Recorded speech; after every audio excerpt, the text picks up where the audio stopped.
देश में हर साल करोड़ों युवा सरकारी नौकरी और प्रोफेशनल कोर्स में दाखिले के लिए प्रतियोगी परीक्षाएं देते हैं। इन परीक्षाओं के पीछे सिर्फ एक एग्जाम नहीं बल्कि कई सालों की मेहनत, परिवार की उम्मीदें और भविष्य का सपना होता है। लेकिन पिछले कुछ वर्षों में बार बार एक ही खबर सामने आई, पेपर लीक। कभी नीट, कभी भर्ती परीक्षा, कभी शिक्षक भर्ती तो कभी पुलिस भर्ती। हर बार लाखों छात्रों की मेहनत पर सवाल खड़े हुए।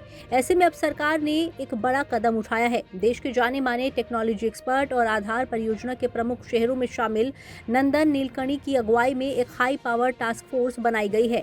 लेकिन सबसे बड़ा सवाल यही है कि आखिर इस टीम में ऐसा क्या खास है जो इसे पहले बनी कमेटियों से अलग बनाता है। क्या ये भी बाकी कमेटियों की तरह सिर्फ रिपोर्ट तैयार करेगी या सच में परीक्षा व्यवस्था की तस्वीर बदलने जा रही है? क्योंकि आज देश का हर छात्र यही जानना चाहता है कि क्या अब उसकी मेहनत का फैसला उसकी पढ़ाई करेगी या फिर कोई पेपर माफिया। यही इस नई टीम की सबसे बड़ी खासियत बताई जा रही है। आमतौर पर किसी विवाद के बाद एक जांच समिति बनाई जाती है। समिति कुछ महीने तक जांच करती है, रिपोर्ट तैयार करती है, सुझाव देती है और फिर मामला धीरे धीरे ठंडा पड़ जाता है। लेकिन इस बार सरकार का दावा है कि ये टास्क फोर्स सिर्फ सलाह देने के लिए नहीं बनाई गई है, इसका काम पूरे परीक्षा सिस्टम की जड़ तक जाना है। यानी सवाल सिर्फ ये नहीं होगा कि पेपर कहाँ से लीक हुआ, बल्कि ये भी होगा कि लीक होने का मौका आखिर मिला कैसे। प्रश्न पत्र बनने से लेकर उसे सुरक्षित रखने, printing, transport, storage, exam centre और रिजल्ट तक पूरी प्रक्रिया की जांच होगी। हर उस जगह की पहचान की जाएगी जहां सिस्टम कमजोर है। फिर उन कमियों को तकनीक और नई व्यवस्था के जरिए खत्म करने की योजना तैयार होगी। यानी इस बार फोकस घटना के बाद कार्रवाई पर नहीं बल्कि घटना होने से पहले उसे रोकने पर है। यही वजह है कि इसे सिर्फ जांच समिति नहीं बल्कि सिस्टम रिफॉर्म टीम कहा जा रहा है। अब सवाल उठता है कि इस काम के लिए नंदन नीलकेणी को ही क्यों चुना गया। इसका जवाब उनके अनुभव में छिपा है। उन्होंने सिर्फ एक बड़ी आईटी कंपनी खड़ी नहीं की बल्कि आधार जैसी दुनिया की सबसे बड़ी डिजिटल पहचान प्रणाली को सफलतापूर्वक लागू करने में अहम भूमिका निभाई। करोड़ों लोगों का डेटा सुरक्षित रखना, बड़े स्तर पर डिजिटल सिस्टम तैयार करना और तकनीक के जरिए पारदर्शिता लाना उनकी पहचान रही है। माना जा रहा है कि अब यही अनुभव परीक्षा प्रणाली में इस्तेमाल होगा। जानकारी के मुताबिक ये team artificial intelligence, data analytics, digital tracking, encryption और रियल टाइम मॉनिटरिंग जैसी आधुनिक तकनीकों का इस्तेमाल बढ़ाने की सिफारिश कर सकती है। अगर किसी सिस्टम में असामान्य गतिविधि दिखे तो तुरंत अलर्ट मिले। अगर किसी कर्मचारी की भूमिका संदिग्ध लगे तो उसका रिकॉर्ड तुरंत सामने आए। अगर किसी सेंटर पर बार बार गड़बड़ी हो रही है तो उसकी निगरानी बढ़े।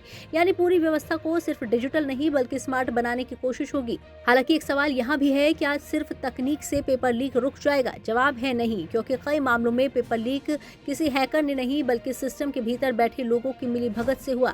इसलिए इस टीम का फोकस तकनीक के साथ जवाबदेही तय करने पर भी रहेगा। कौन अधिकारी किस चरण के लिए जिम्मेदार होगा, किसकी लापरवाही पर क्या कार्रवाई होगी और किस स्तर पर निगरानी होगी, इस पर भी काम किया जाएगा। सरकार पहले ही सार्वजनिक परीक्षा कानून लागू कर चुकी है जिसमें पेपर लीक और परीक्षा में धांधली के मामलों में सख्त सजा और भारी जुर्माने का प्रावधान है। अब अगर मजबूत तकनीक और सख्त कानून साथ साथ चलते हैं तो परीक्षा माफियाओं के लिए रास्ता पहले से कहीं ज्यादा मुश्किल हो सकता है। लेकिन सबसे बड़ा सवाल अभी भी बाकी है, क्या इससे छात्रों का भरोसा लौट आएगा?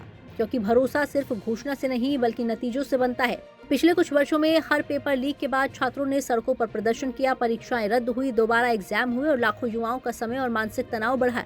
इसलिए इस बार युवाओं की नजर सिर्फ इस बात पर नहीं है कि टीम कौन चला रहा है बल्कि इस पर है कि बदलाव कब दिखेगा।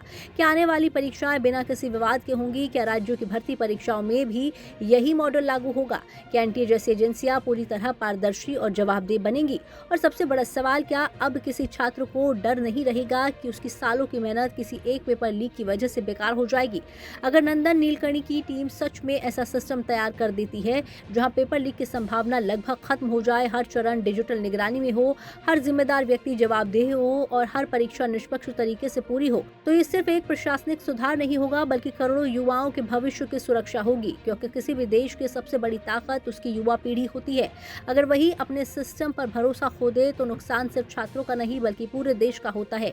इसलिए ये टास्क फोर्स सिर्फ एक कमेटी नहीं बल्कि भारत की परीक्षा व्यवस्था में भरोसा वापस लाने की सबसे बड़ी परीक्षा भी है। अब देखना होगा कि ये पहल कागजों तक सीमित रहती है या फिर आने वाले समय में सचमुच में बदलाव लाती है, जिसका इंतजार देश का हर छात्र कई वर्षों से कर रहा है।